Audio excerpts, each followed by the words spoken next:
Gwen Dudley is no stranger to addiction. Her partner, Paul Duffy, died from a fentanyl poisoning in May of 2021.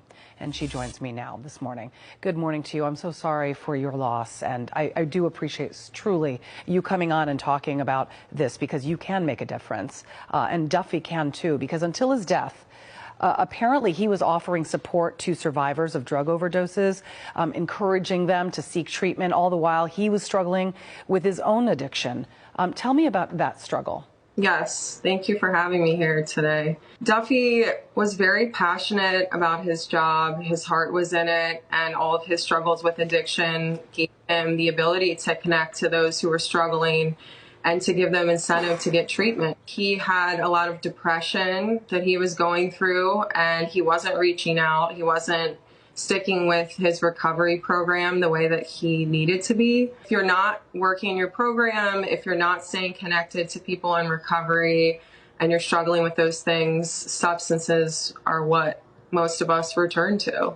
I mean, you lost your partner, you lost the father to your child. I mean, why do you believe Duffy didn't seek help?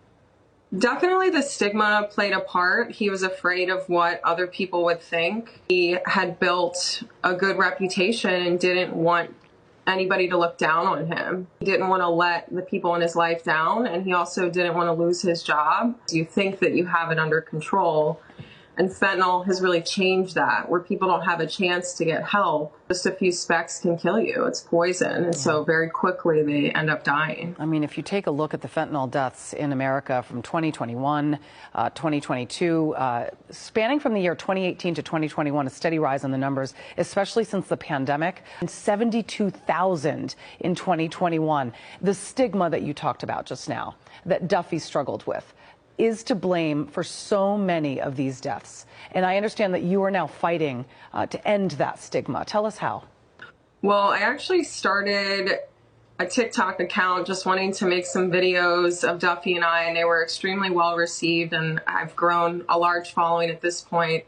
And I'm taking it as an opportunity to show people that addiction is not what you might think it looks like. The stigma is improving, but there are still a lot of people who think they know what a drug addict looks like. And the truth is that it's all of us. It's your mom, your dad, your sister, your brother, your next door neighbor. And it doesn't have a face. It doesn't discriminate. And I really hope to shed light on that every opportunity that I can, because if we can talk about this openly, it'll prevent people from passing from fentanyl.